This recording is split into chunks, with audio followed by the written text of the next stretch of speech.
Today we're going to be taking a look at the best tow bar braking systems for your 2017 Chevrolet Sonic. Whenever we're flat towing our Sonic, a braking system is going to be a crucial component. We want to be able to have our car slow itself down rather than have our motorhome doing all the braking work. When picking out a braking system for your Sonic, there's going to be three major things to think about.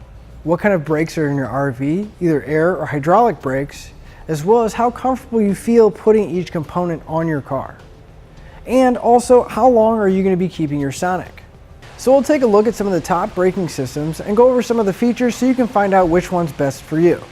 So the first two braking systems we're going to be talking about are going to be used for motorhomes that have air brakes. First one over here is going to be the Air Force One, and then over here we have the Brakemaster. Now both of these systems are going to be a proportional braking system. And what that means is how hard you apply the brakes in your motorhome, the same intensity and time is going to be applied to your Sonic. If you have a motorhome that has air brakes, the big benefit to one of these systems is that it is going to tap into our air brakes on our motorhome, so it's going to be that direct connection to where when we apply the brakes on our motorhome, it's going to apply them directly to the car at the same time and intensity. Let's take a closer look at some of the differences between the two. With our Air Force One, it's going to be a permanent installation. So we're not going to have to change anything, make any kind of adjustments or anything like that once it's in. Now with the Brakemaster, there is going to be parts of it that are going to be permanently installed. However, the actuator that's actually going to be applying the brakes on our car, we are going to have to put this in each time we get ready to tow. The Air Force One is also going to use an actuator that's going to apply the brakes in our Sonic. However, you can see it's much smaller, so it is going to stay permanently on the car and be tucked out of the way. As far as installation goes, our Brakemaster is going to be slightly easier to install, purely because we're going to have less components and a few less connections than our Air Force One. The Air Force One is going to have a bigger box that's going to control everything, as well as a tank and valve assembly that we are going to have to mount on the motorhome. So to sum everything up, if you have air brakes, both of these are going to be a great option because they're going to give us that truly proportional braking system and have that direct connection into our motorhome's brakes. Our Air Force One is going to be nice because it's going to be that one-time installation with no extra setup or anything else to adjust once it's in. Just keep in mind that our Sonic is a small car and underneath the dash there's not a lot of room. And our actuator is going to need to mount directly on the brake pedal arm, so there is very limited space down there. However, with our Brakemaster, our actuator on the back here is going to mount towards the seat on a bracket, whereas the claw here is going to clamp around the brake pedal itself, so we're not going to have to worry about those space limitations. For those of you who don't have air brakes on your motorhome, or if you just don't want to tap into your air brakes, these next two are going to be a good option. Over here, we're going to have the Stay and Play Duo, and then next to it, we're going to have the Invisibrake. Both of these systems are more electrical based rather than the pressure from our air brakes. Our Stay and Play is going to be a proportional braking system, so it is going to give us that nice smooth braking action.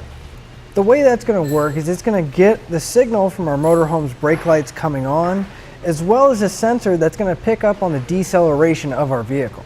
And with that, we're not going to have to worry about any kind of false braking because it's going to have both those signals to apply the brakes. As far as installation goes, our Invisibrake control box here is going to need to be mounted on the inside of our Sonic.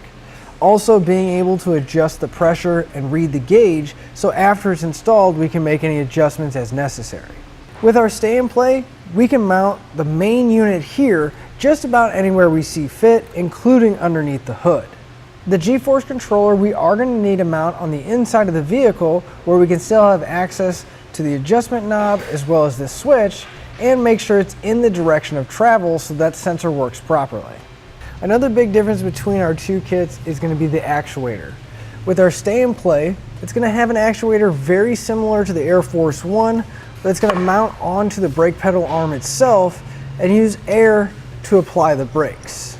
However, with our Invisibrake, it's still going to use that air cylinder to actuate the brake pedal. But you'll notice it is much larger and there is a cable attached to it. And that's because we're going to remotely mount the cylinder wherever we can, and all that's going to be attached to the brake pedal arm is going to be this small piece right here with a bracket. So it does make mounting this a lot easier since we have limited space, but we are going to have to route the cable so that we can get access to it to finish up all the connections.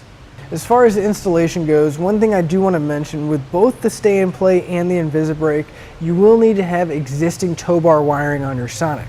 The magnetic lights are not going to work with either one of these systems. So to sum it up, both of our kits are going to be a permanent installation, with the exception of a few minor adjustments after the initial setup for the intensity of our brakes.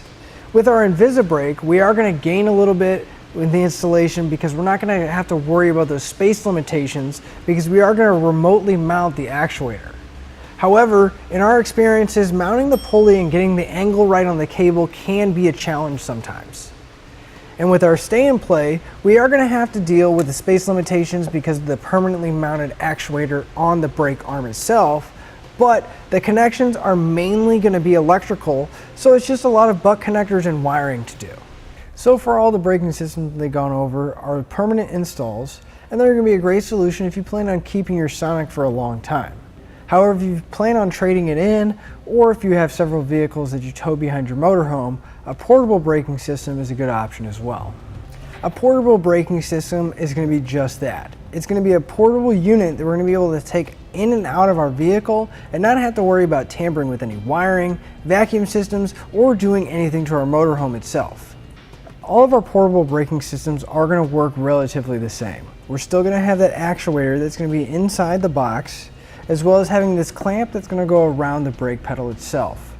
That actuator is going to push on that brake pedal, and that's what's going to slow our car down. Now in this particular one, the Blue Ox Patriot, we are going to have a monitor that we can have in our motorhome so we can see exactly what's going on and adjust the settings of how intense our brakes are going to be applied. Now our portable braking systems are going to be nice because we're not going to have to do anything to our towed vehicle or our motorhome. However, keep in mind that every time we tow, we are going to have to put it in the car and set it up. Also, another thing that we will need to have is a 12-volt power source even while the car is in tow mode. We hope this information has helped you decide which braking system is going to be right for you.